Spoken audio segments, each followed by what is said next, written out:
بسم الله الرحمن الرحيم.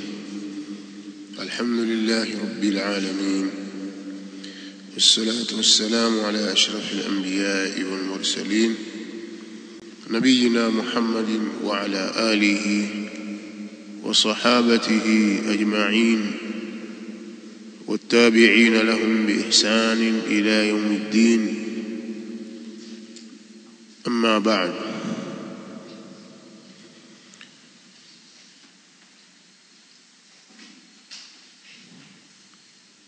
tumerudi tena katika darasa yetu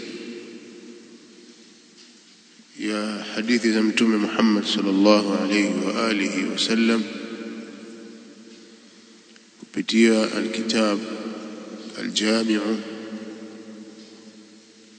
المسند الصحيح المختصر من أمور رسول الله صلى الله عليه وآله وسلم وسننه وأيامه،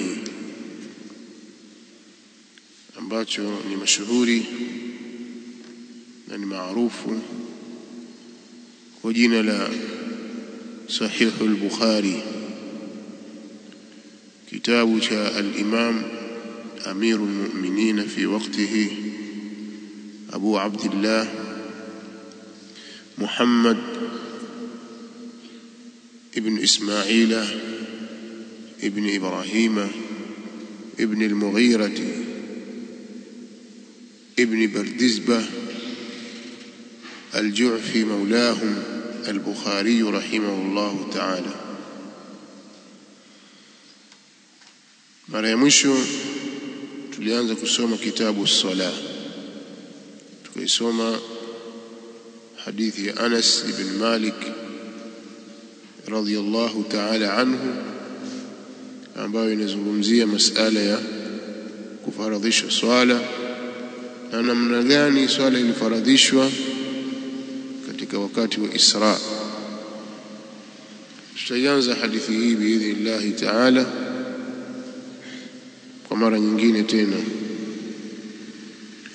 Anasema al-Imam rahimahullah, bismillahir rahmanir rahim, kitabu as-salah. Hiki ni chuo cha swala, hiki ni kitabu cha swala. Babun kaifa furdhat as-salatu fil Isra, ni mlango wa namna gani ilifaradhisha swala katika wakati wa Isra. Tukaeleza kwamba kuna kitu kinaitwa al-Isra'u. Isra ni kupelekwa Mtume sallallahu alayhi wa alihi wasallam wakati wa usiku kutoka katika mji wa Makka mpaka katika mji au mpaka katika msikiti wa mbali unaitwa al-Masjid al-Aqsa huko Palestina. Alipelekwa Mtume sallallahu alaihi wasallam katika usiku mmoja, na katika usiku huo Mtume sallallahu alaihi wasallam akapelekwa mbinguni mpaka kufika mbingu ya saba, mpaka zaidi ya mbingu ya saba akafaradhishwa, akapewa swala, akarudi nayo, na usiku huo akarudi Makka. Na yote yamefanyika kwa uwezo wa Allah subhanahu wa ta'ala, ambaye inma amruhu idha arada shay'an an yaqula lahu kun fayakun. Yote yalifanyika kwa uwezo wa huyo ambaye Allah subhanahu wa ta'ala, jambo lake yeye anapokuwa ametaka jambo lolote lile, basi uliambia kuwa, mara linakuwa. Anasema الإمام وقال ابن عباس رضي الله عنهما، نعم سيما ابن عباس رضي الله عنهما، حدثني أبو سفيان بن حرب، أمن اسم لي ميمي أبو سفيان ابن حرب، أمن اسم لي ميمي أبو سفيان ابن حرب. أبو سفيان ابن حرب jina lake inaitwa Sakhr ibn Harb ibn Umayya ibn Abd al-Shams ibn Abd Manaf. Sakhr ibn Harb. Kwa hiyo Abdullah ibn Abbas radhiyallahu anhuma anasema amesimuliwa na Abu Sufyan fi hadithi Hiraqla, katika hadithi ile ndefu ya Hiraqli ambaye alikuwa ndio kiongozi mkubwa wa Wakristo huko katika miji ya Warumi kwa Sham. Hiraqli kwa katika kile kisa cha hadithi ndefu ile ambayo imetajwa katika hii Sahih Bukhari, na pengine ni hadithi ya 7 pale mwanzoni kwenye kitabu Badil Wahi, hadithi limetajwa. Kwa hiyo katika hadithi ile faqala, akasema Abu Sufyan alipoulizwa kuhusu huyo mtume, madha yaamurukum, anawaamrisha nini nyinyi? Akasema yaamuruna, yani nabii sallallahu alayhi wasallam, anatuamrisha sisi, anamkusudia mtume sallallahu alayhi wasallam. Anatuamrisha nini? Bisala, anatuamrisha kuswali, wasidqi, na kusema ukweli, walafafi, na kujichunga na mabaya na maasi, walafafi, na kujichunga na maasi, ndio anatuamrisha sisi. Kwa hiyo katika mambo aliyotaja ni as-sala. kisha ndo akasema al-Imam al-Bukhari rahimahullah, hadathana Yahya ibn Bukair, Yahya ibn Abdullah ibn Bukair al-Makhzumi, qala hadathana Yahya ibn Bukair, amenasibishwa kwa babu yake, lakini baba yake ni Abdullah, anaitwa Yahya ibn Abdullah ibn Bukair, na yeye ni katika Bani Makhzum al-Makhzumi. قال حدثنا الليث وهو ابن سعيد، الليث بن سعد المصري الإمام، الليث بن سعد الإمام، عن يونس، كما الليث عن يونس وهو يونس ابن يزيد الأيلي، يونس ابن يزيد الأيلي، عن ابن شهاب وهو محمد بن مسلم ابن عبيد الله بن عبد الله بن شهاب الزهري، عن أنس بن مالك خادم رسول الله صلى الله عليه وسلم رضي الله عنه قال: كان أبو ذر رضي الله عنه، الكو أبو ذر جندب بن جنادة رضي الله عنه، يحدث أن رسول الله صلى الله عليه وسلم قال، anasimulia kwamba mtume sallallahu alaihi wasallam amesema: furija an saqfi baiti, furija an saqfi baiti, ilipasuliwa dari ya nyumba yangu, ilipasuliwa dari ya nyumba yangu. Wa ana bimakkah, na hali ya kuwa mimi niko Makkah. Mtume sallallahu alayhi wasallam yuko Makkah, ilikuwa ni nyumba ya Ummu Hani, nyumbani kwake anapokaa Mtume sallallahu alayhi wasallam ilikuwa ni nyumba ya Ummu Hani binti Abi Talib ibn Abd al-Muttalib, kwa maana binti ammi yake. Wa ana bi Makkah, na hali ya kuwa mimi niko Makkah. Fanazala Jibril alayhi salam, akashuka Jibril alayhi salam. Fafaraja sadri, akakipasua kifua changu. Fafaraja sadri ay shaqqa sadri, akakipasua kifua changu. Thumma ghasalahu bima'i zamzama, kisha akakiosha kwa maji ya Zamzam. Masala ya kupasuliwa kifua cha Mtume sallallahu alaihi wasallam, kisha ukatolewa moyo wake, ukaoshwa, ukajazwa hikma na imani. Jambo hili limetokea zaidi ya mara moja kwa Mtume sallallahu alaihi wasallam. Tulieleza kwenye darasa iliyopita kwamba ilimtokea wakati wa utoto wake akicheza na watoto wenzake huko kwa Bani Saad, kwa kina Halima Saadia alipopelewa kwenda kunyonya kwa Mtume sallallahu alaihi wasallam. Haya mambo yalitokea huko kama alivyoeleza Imam Muslim na wengineo. Na kadhalika mara ya pili ni hii kabla ya al-Isra wal Mi'raj, na ziko kauli zinaonyesha kwamba kuna mara nyingine ya tatu kwamba kabla ya bi'tha ilitokea hilo au wakati wa bi'tha, lakini ni jambo ambalo halijathibiti kwa hadithi madhubuti. Hivyo wanasema kuna mara nyingine ya 4, lakini hizi mara mbili ndizo ambazo zimethibiti. Moja ni hii imetajwa hapa katika Sahih al-Bukhari na nyingine imetajwa katika Sahih Muslim kwamba ilikuwa katika kipindi cha utoto pia ilimtokea Mtume sallallahu alaihi wasallam. Thumma ghasalahu bima'i Zamzam, kisha akakiosha hicho kifua kwa maji ya Zamzam. Thumma jaa bi qistin min dhahab, kisha akaja na tasa la dhahabu, chombo kama jagi hivi la dhahabu. Mumtali'in hikmatan wa imana, chombo hicho ni chenye kujaa hikma na iman. Kuna hikma ndani yake na kuna iman. Fa afraghahu fi sadri, akakimimina chombo hicho katika kifua changu, akamiminiwa hikma na iman. Thumma atbaqahu, kisha akakifumba, yani akakishona kile kifua chake kikarudi kama kilivyokuwa, kisha akakikusanya. Atbaqahu, kisha akakifumba yani. Thumma akhadha biyadi fa'araja bi ila as-samaa, kisha akaushika mkono wangu akanipandisha mimi kwenda mbinguni. Hadithi imekuwa mukhtasar. Falamma ji'tu ila as-samaa'i ad-dunya, nilipofika katika mbingu ya dunia, yani mbingu iliyo karibu na dunia.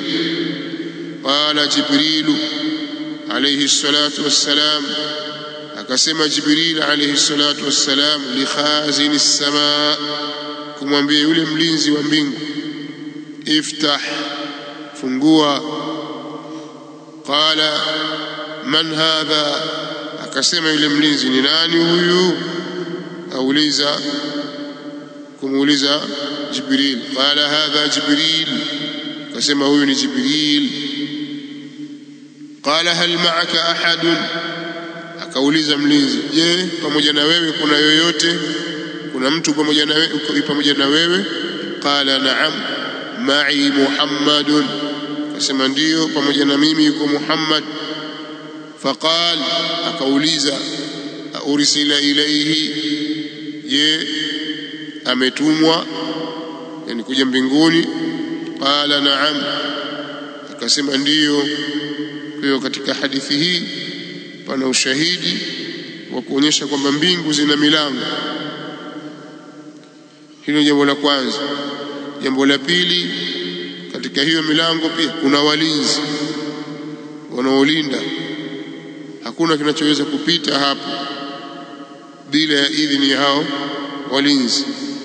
Lakini pia katika hadithi hii, katika maneno haya, inaonyesha ya kwamba mbingu sio shafafa, yani haziko kama kioo kwamba zaonya mtu akiwa kule aona chini au ile chini aona ndani. Sio hivyo, kwa sababu angemjua yule mlinzi, angemjua aliyeko pale mlangoni. Kikauliza, ni nani huyu? Akasema mimi Jibril. Kadhalika katika hadithi hii kuna ushahidi wa kwamba mtu atakapoulizwa, anapofanya istidhan katika adabu, akiulizwa nani wewe, aseme mimi ni fulani. Asiyote maneno mengi, mimi ni fulani, aseme kama alivyosema Jibril na kama alivyofundisha Mtume sallallahu alayhi wa alihi wasallam. Tayib, falamma futiha alawna as-samaa ad-dunya, wakati palipofunguliwa tukapanda juu ya mbingu ya dunia. فإذا رجل قاعد على يمينه أسودة, mara ghafla kuna mtu amekaa kuliani kwake kuna kundi la watu. Ala yaminihi aswida, kuliani kwake kuna kundi la watu. Wa ala yasarihi aswida, na kushotoni kwake kuna kundi la watu. Idha nadhara qibala yaminihi dhahik, anapotazama upande wa kuliani kwake anacheka. Wa idha nadhara qibala shimalihi baka, na anapotazama upande wa kushotoni kwake analia. Faqala, akasema yule walimuona amekaa, marhaban bin nabiy salih wal ibn salih, karibu mtoto mwema karibu nabii mwema na mtoto mwema.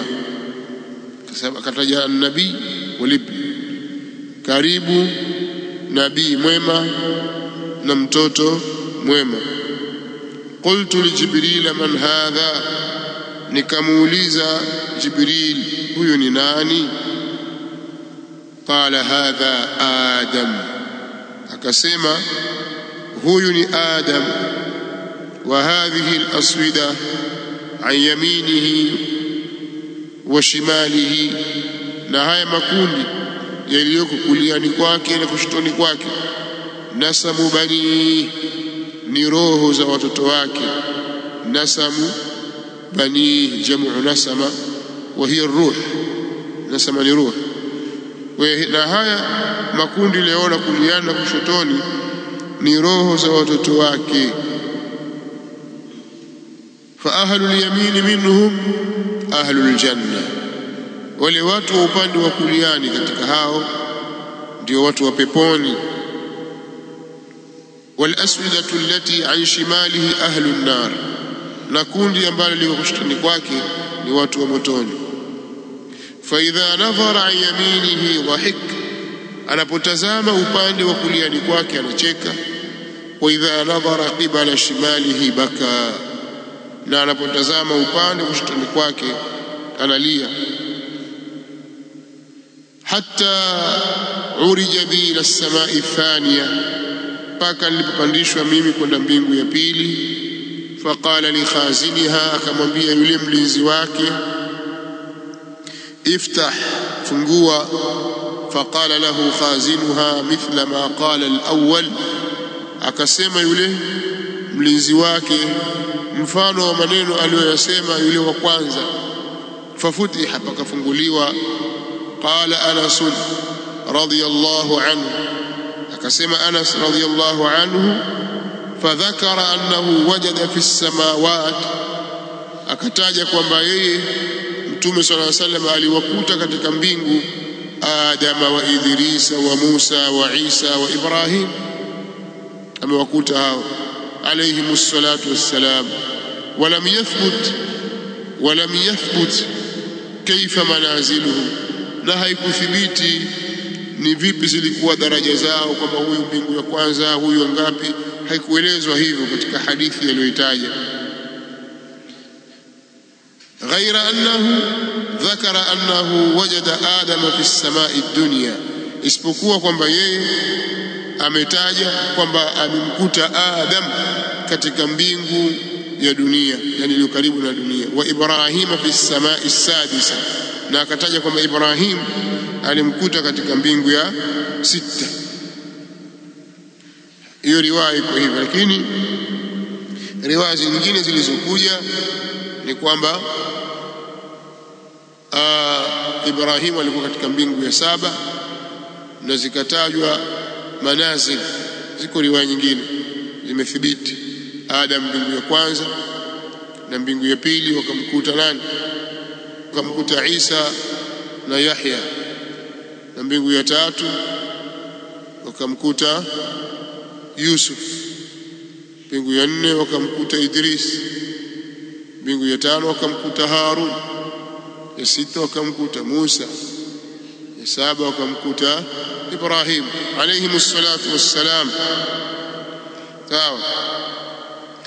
فلما مر جبريل عليه السلام بالنبي صلى الله عليه وسلم بإدريس، wakati Jibrili alipopita na mtume sallallahu alaihi wasallam kwa Idris, قال akasema Idris, marhaban bin nabiy salih wal akh salih, akasema karibu mtume mwema na ndugu mwema. Kwa Adam alisema walibni salih, kwa sababu nasabu imekwenda ya uzao imekwenda mpaka kwa Adam, na Adam ni baba. Ama mitume wote waliobaki wamepita kwamba ni hawashi, ni wapembeni, isipokuwa pia utaona kwa Ibrahim alisema ya Nabiullah Ibrahim, marhaban bin nabiy salih wal ibn salih, kwa sababu silsila ya nasab ya mtume sallallahu alaihi wasallam ilipita mpaka kwa Ibrahim lakini kina Musa na wengine wote imekuja wal akh salih kwa sababu ni hawashi, ile silsila nasabu yake haikupita kwao fulani bin fulani, hao ni wako pembeni, wote watakwenda kukutana kwa Adam au kukutana kwa Nuh alayhi salatu wassalam, kwa sababu Nuh pia ni baba. طيب anasema thumma maradtu bi Musa, kisha nikampitia Musa. Afu anasema faqultu man hadha, nikauliza ni nani huyu? Qala hadha Idris, akasema huyu ni Idris. Thumma maradtu bi Musa, kisha nikampitia Musa. Faqala marhaban bin nabiy salih wal akh salih, akasema karibu mtume mwema na ndugu mwema, akasema ibn. Faqultu man hadha, nikauliza huyu ni nani? Qala hadha Musa, huyu ni Musa wa bani Israila. Thumma maradtu bi Isa, na masala Idris wamekhtalifiana wanachuoni. Kuna ambao wanaona kwamba Idris ni mtume aliyekuwa kabla ya Nuh, wanasema hivyo baadhi yao, na wengi walishika hilo katika vitabu vya tafsiri na sehemu nyingine. Lakini kauli nyingine, Idris ni nabii katika bani Israila, kwa hiyo hakuwa katika zama za Nuh huko au kabla ya Nuh. warafa'nahu makanan aliyya, na hii ndio kauli ilikuwa na nguvu. طيب ثم مررت بعيسى, kisha nikampitia Isa. Faqala marhaban bin nabiy salih wal akh salih, karibu mtume mwema na ndugu mwema. Qultu man hadha, nikauliza huyu ni nani? Qala hadha Isa, akasema huyu ni Isa mwana wa Maryam. Thumma maradtu bi Ibrahima, kisha nikampitia Ibrahim. Faqal marhaban bin nabiy salih wal ibn salih, karibu nabii mwema na mtoto mwema. Kwa itakuwa ni baba yake, kwa sababu silsila ya ukoo wa mtume sallallahu alaihi wasallam inakwenda mpaka kwa Ismail mwana wa Ibrahim, kwa imepita kwa Ibrahim, ni baba huyu pia. Qultu man hadha, nikauliza ni nani huyu? Qala hadha Ibrahim, akasema huyu ni Ibrahim Khalilur Rahman. Qala ibn Shihab, akasema ibn Shihab az-Zuhri, fa akhbarani ibn Hazm, amenielezea mimi ibn Hazm, anna ibn Abbas wa Aba Habbat al-Ansari, kwamba ibn Abbas radhiyallahu anhuma na Aba Habba al-Ansari kana yaqulan, walikuwa wanasema qala an-nabiy sallallahu alayhi wasallam, amesema mtume sallallahu alayhi wasallam, thumma urija bi, kisha nikapandishwa mimi, hatta dhahartu limustawa, mpaka nikawa juu ya sehemu inaitwa al-mustawa. Akapandishwa mpaka akafikia katika sehemu inaitwa al-mustawa. Asma'u fihi swarif al-aqlam, ninasikia huko katika hiyo sehemu ya al-mustawa kugonga kwa kalamu, nasikia kalamu inagonga, inaandika, sauti ya kalamu ikiandika. Asma'u fihi swarif al-aqlam, ninasikia huko kugonga kwa kalamu. Qala ibn Hazm, akasema ibn Hazm kutoka kwa shekhi wake Anas, kutoka kwa shekhi wake na Anas kutoka kwa Abu Dharr, amesema wa Anas ibn Malik, na Anas ibn Malik wote wamesema qala an-nabiy sallallahu alayhi wasallam, amesema mtume sallallahu alayhi wasallam, fa farada Allahu azza wa jalla ala ummati 50 sala, Allah azza wa jalla akafaradhisha juu ya umati wangu swala 50, tukafaradhishiwa swala 50 kwamba hizo. Faraja'tu bidhalika, nikarudi nazo. Hatta maradtu ala Musa, mpaka nilipompitia Musa. Faqala ma farada Allahu laka ala ummatik, akauliza Musa ni kitu gani alichofaradhisha Allah juu ya umati wako? Qultu furida 50, farada 50 sala, akasema Allah amefaradhisha swala 50.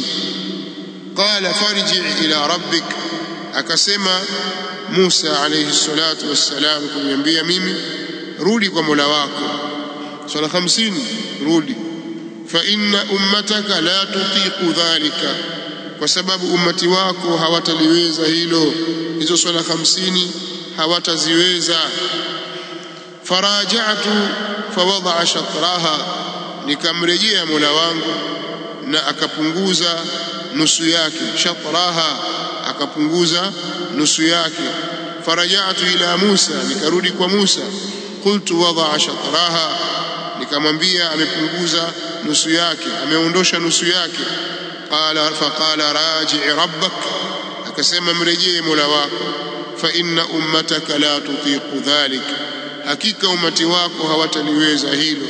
Faraja'tu fawada'a shatraha, nikamrejea akaondosha nusu yake, ikawa mara kwanza katika 50 ikaondoshwa nusu, karudishwa tena hivyo hivyo. Faraja'tu ilayhi faqala arji' ila rabbika, akasema rudi kwa Mola wako, fa inna ummataka la tutiqu dhalika, kwa sababu umati wako hawaliwezi hilo. Faraja'tuhu, nikamrejea, faqala hiya 5 wa hiya 50, akasema hizo ni swala 5 nazo kwa ujira ni swala 50. Hizo ni swala 5 kuzitenda, lakini ni swala 50. La yubaddalu alqawlu ladayya, haitabadilishwa kauli mbele yangu. Faraja'tu ila Musa, nikarejea kwa Musa, faqala raji' rabbaka, akasema mrejee Mola wako. Faqultu istahyaytu min rabbi, nikamwambia nimemuona haya Mola wangu. Thumma intalaqa bi hatta intaha bi ila sidratil muntaha, kisha akaondoka na mimi Jibril mpaka akanifikisha katika sidratul muntaha. Hatta intaha bi, mpaka akanikomelesha mimi, akanifikisha mimi ila sidratil muntaha, kwenye sidratul muntaha, kwenye mti wa mkunazi. Katika baadhi ya chapa imekuja kwa as-sidratul muntaha, nyingine kwa idhafa ya sidratul muntaha, kwenye mkunazi wenye kufikia ukomo hapo kwenye mti huo ambao uko fi a'la as-samawat, juu ya mbingu zote 7. Wasummiyatil muntaha, na imeitwa sidratul muntaha lianna ilma al-malaika yantahi ilaiha, au alama al-malaika, ule ulimwengu wa malaika unaishia hapo. Walam yujawizha ahadun illa rasulullah sallallahu alaihi wasallam, ila alamu al-malaika, ulimwengu wa malaika umejaa katika mbingu zote, umeishia hapo. Hakuna aliyevuka kwenda zaidi ya hapo isipokuwa Mtume Muhammad sallallahu alayhi wa alihi wasallam, akafika mpaka hapo Mtume sallallahu alayhi wasallam akafikishwa. Wa ghashiyaha alwanu, na mti huo usidratul muntaha ukafunikwa na rangi nyingi. Wa ghashiyaha alwanu, na ukafunikwa na rangi nyingi, ukaja rangi mbalimbali ukaufunika ule mti. La adri ma hi, sijui ni rangi gani hizo. Thumma udkhiltu aljanna, kisha nikaingizwa katika pepo. Fa idha fiha haba'il lu'lu'i, ghafla kuna ndani yake makuba ya lulu. Wa idha turabuha almisk, na mara nikaona udongo wake, mchanga wake ni mchanga wa miski katika hiyo aljanna. Qala hadathana Abdullah ibn Yusuf at-Tinnisi, sema ametusimulia Abdullah ambaye ni ibn Yusuf at-Tinnisi. Qala akhbarana Malik wa huwa imam dar al-hijra, Malik ibn Anas ibn Abi Amir al-Asbahi, an Salih ibn Kaysan, wa Salih ibn Kaysan عن عروة بن الزبير عن عائشة أم المؤمنين رضي الله عنها، وكو عروة بن الزبير وكو عائشة أم المؤمنين رضي الله عنها قالت أمسيمة: فرض الله الصلاة حين فرضها، الله أمي فرضيش صلاة وكاتي لكي فرضيش ركعتين في الحضر والسفر، ركعة mbili ilipofaradhishwa mwanzo ilikuwa swali rakaa mbili katika swala za wakati katika fil hadhar mjini wasafar na safarini. Fa uqirrat salatu as-safar, ikatuzwa ikabakishwa swala ya safari kwa rakaa mbili kwenye rakaa 4, wazida fi salati al-hadar, na ikazidishwa nikabakishwa vile vile, ikazidishwa katika sala ya mjini. Kwa maana mkiwa kwa walioko mjini utaswali raka 4, imezidishwa pale, badala ya 2 utaswali 4. والله تعالى أعلى وأعلم. وقت الأذان. يقول رحمه الله تعالى: باب وجوب الصلاة في الثياب. huu ni mlango wa kupasa kuswali na nguo, kwamba ni wajibu mtu asitiri aura wakati wa kuswali, asiswali bila nguo. Wa qauli llahi ta'ala, hata kama yuko kwenye giza kwa peke yake kwenye chumbani kwake, anaona siko chumbani peke yangu ni giza, yani swali tu, la, lazima uswali kiwa umevaa nguo, ni wajibu. Wa qauli llahi ta'ala, na qauli ya Allah hali yakuwa ametukuka: khudhu zinatakum inda kulli masjid, chukueni pambo lenu, chukueni mavazi yenu wakati wa kila swala. Almuradu bizina athiyabu, muradi wa zina pambo hapo kwa maana yake ni nguo. Walmuradu bilmasjidi as-salah, muradi wa masjidi hapa ni swala. Ay khudhu thiyabakum inda kulli salah. وهذا يدل على وجوب الثياب في الصلاة وعلى وجوب ستر العورة. فالمراد بالزينة الثياب مطلقا ولو لم تكن جميلة زينة.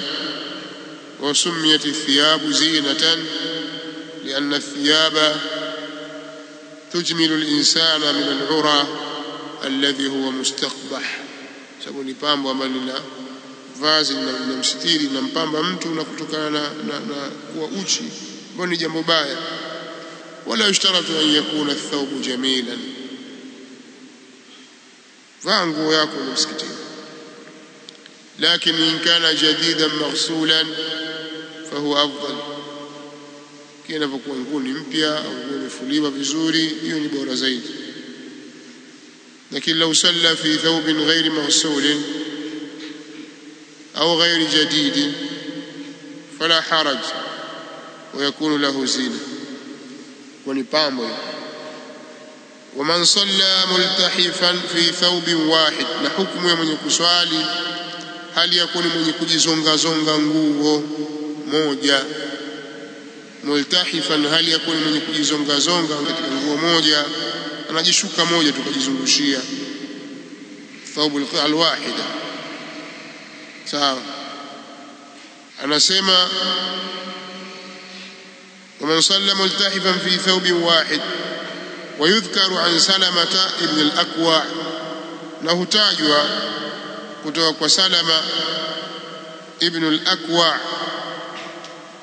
na hutajwa kutoka kwa Salama ibn al-Akwa. Hapa ameitaja kwa sigha ya tamridh, lakini imekuja mausulan pia katika tarikhi ya Bukhari. أن النبي صلى الله عليه وسلم قال، kwamba mtume صلى الله عليه وسلم amesema: yazurruhu, ataitia vifungo, walau bishaukatin, japokuwa kwa miba. Kwa maana mtu akiwa ameswali amevaa nguo moja, basi aitie vifungo, ifunge vizuri, walau bishauka, japokuwa kwa miba. Yani idha kana thawbu qit'atan wahida يزره حتى يلف بعضه على بعض كي لا تظهر العورة. وإذا كان واسع التحف به ووضعه على عاتقه أو عاتقيه فيكون ساترا له.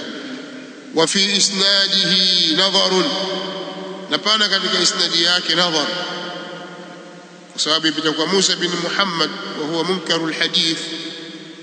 ومن صلى في الثوب الذي يجامع فيه، na hukumu yule atakayeswali na nguo ambayo atakuwa amefanya jimai nayo ndani yake, ma lam yara fihi adha, muda wa kuwa hajaona ndani yake uchafu wote, ni jaiz kufanya hivyo. Wa amara an-nabiy sallallahu alayhi wasallam alla yatufa bil bayti uryan, na ameamrisha mtume sallallahu alayhi wasallam kutofanya tawafu katika al-Kaaba mtu yoyote aliyeuchi. Zamani walikuwa wakifanya tawafu na hali ya kuwa wako uchi. Kwa hiyo pale katika hadithi inaonyesha kwamba idha kana at-ta'ifu alayhi an yastatir wa la yata'arra falmusalli min babi aula. Atakapokuwa mwenye kufanya tawafu ni wajibu juu yake kujisitiri na kutokuwa uchi, basi mwenye kuswali ni aula zaidi. Fasatru al-awra lis-salati akadu min satriha fi at-tawaf, kusitiri aura wakati wa tawafu, wakati wa swala kumetiliwa mkazo zaidi kuliko katika wakati wa tawafu. Na zamani walikuwa katika jahiliya kabla ya Uislamu wanafanya tawafu katika al-Kaaba uchi, mpaka wanawake walikuwa wanatufu uchi. Kwa akijistiri kwa mikono yake. Wakati mwingine anasema al-yawma yabdu kulluhu au ba'duhu wama bada minhu fala uhilluhu, basi leo utadhihiri aura yote au baadhi yake, na kile kitakachokuwa kimedhihiri basi msikihalalishi. Kwa hiyo anatufu uchi, watoto wanamuona, kisha anasema la uhillu hivi na watoto kuona. Hiyo ndio ilikuwa akili yao katika jahiliya. قال حدثنا موسى بن إسماعيل المنقري التبوذكي قال حدثنا يزيد بن إبراهيم وهو يزيد بن إبراهيم التستري قال عن محمد وهو محمد بن سيرين سيد من سادات التابعين عن أم عطية رضي الله عنها، عن أم عطية نسيبة بنت كعب، أم عطية لكن نسيبة بنت كعب رضي الله عنها قالت أمرنا أن نخرج الحيض، amesema tumeamrishwa sisi kuwatoa wanawake wenye hedhi يوم العيدين, siku ya Eid mbili, wa dhawati al-khuduri, na wanawari waliokuwa wamesitiriwa majumbani huko, na wanawari dhawati al-khuduri. Fayashhadna jama'at al-muslimina wa da'watahum, ili wahudhurie jamaa ya Waislamu na maombi yao. Wata'tazilu al-huyyad an musallahun, na watajiepusha wanawake wenye hedhi mahali pao pa kuswali. Wakati wa kuswali wale wenye hedhi watakaa pembeni. Qalat imra'atun, akasema mwanamke mmoja, ya Rasulullah, ewe mtume wa Allah, ihdana laysa laha jilbabun, mmoja wetu hana jilbab, yani khimaru wasi, nguo pana ile.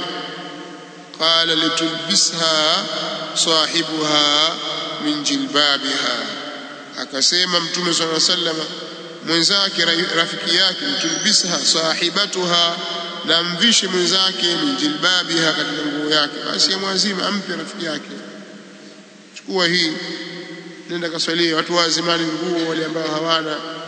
Waqala Abdullah ibn Raja, na amesema Abdullah ibn Raja, حدثنا عمران قال حدثنا محمد بن سيرين قال حدثنا أم عطية سمعت النبي صلى الله عليه وسلم بهذا، نمسكي متوم صلى الله عليه وسلم وحديثه.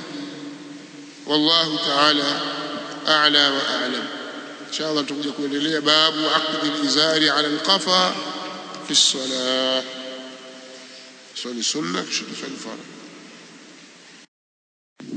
بسم الله الرحمن الرحيم.